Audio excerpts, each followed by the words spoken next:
saya Uni Tabiajanti dari SMA N1 Cikarang Selatan. Inilah kisah Sulastri Karma Trimurti, seorang pahlawan wanita pada masa pergerakan nasional.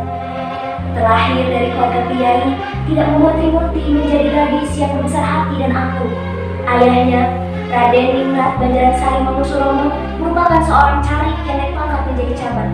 Karena posisi dan kedudukan ayahnya itulah, Trimurti sering sekali berkeliling desa untuk menyaksikan secara langsung bagaimana kehidupan masyarakat pada masa itu. Kemiskinan, kesenjangan sosial antara masyarakat, bahkan sampai perlakuan semena-mena pemerintah Belanda disaksikan langsung oleh Trimurti, membuat hati gadis itu terguncang untuk bisa memerdekakan Indonesia. Trimurti merupakan seorang penulis, wartawan, dan guru di Indonesia.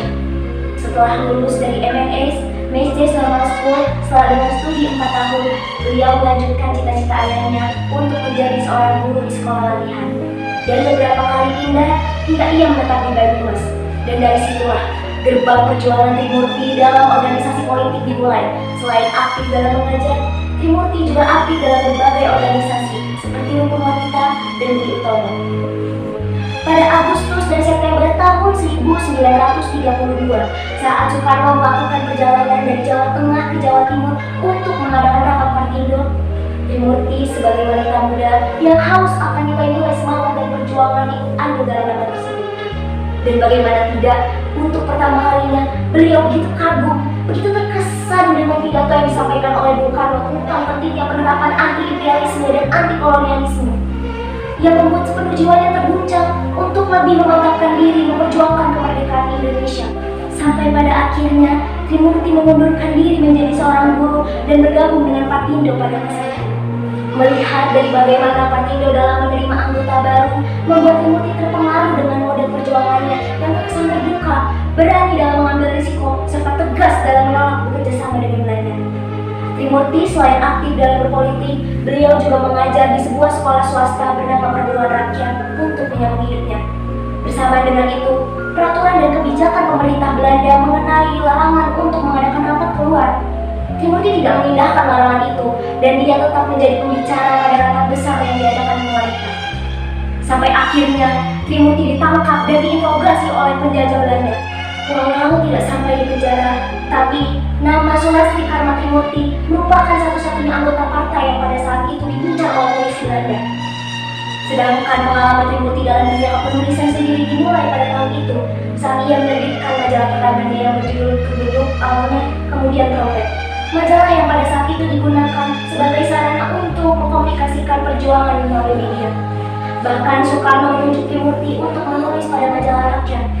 Dan dari tulisannya itulah Trimurti mengkritik segala bentuk kerakusan-kerakusan Belanda pada masa itu. Atas dedikasi yang tinggi, Soekarno pada akhirnya menunjuk Trimurti untuk menjadi pemimpin dari majalah tersebut. Sampai pada tahun 1936, Trimurti ditangkap dan dipenjarakan di Semarang selama 9 bulan akibat keberanian dan semangatnya dalam menyebarkan pamflet-pamflet gelap anti-imperialisme dan anti-kapitalisme. Dan begitu, Trimurti bebas. Dia akhirnya bekerja sebagai wartawati di sebuah siaran selatan dan bertemu dengan Sadi Tegali. Mereka melangsungkan pernikahan pada tahun 1938. Singkat cerita, detik-detik awal kedatangan Jepang, Trimurti lagi-lagi ditangkap atas tuduhan yang bersekutu dengan Jepang karena pada saat itu suaminya Sadi Tegali menulis artikel untuk tidak membantu Belanda dalam menyerang Jepang. Sampai akhirnya lagi-lagi dibebaskan dan ia kembali ditangkap oleh Jepang pada saat itu karena itu menganggap Jepang sebagai penjajah. Lihat betapa tidak begitu sulitnya perjuangan Trimurti sebagai seorang wanita untuk memperjuangkan Indonesia. Tetapi atas tekadnya, karena tekad kuatnya, akhirnya pada tahun 1945, Trimurti menyaksikan sendiri detik-detik kemerdekaan Indonesia, dimulai dari sidang PKI sampai pembacaan proklamasi yang langsung dipimpin oleh Soekarno dan Muhammad Hatta.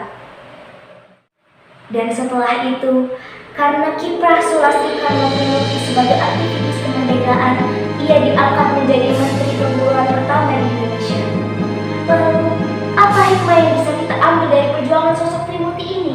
Sudah jelas, kegigihan dan tekadnya menjadi tombak awal bagi para pemuda masa kini untuk lebih bisa bersikap kritis dan tegas dalam mempertahankan kebenaran dan tidak mudah terkontaminasi oleh hal-hal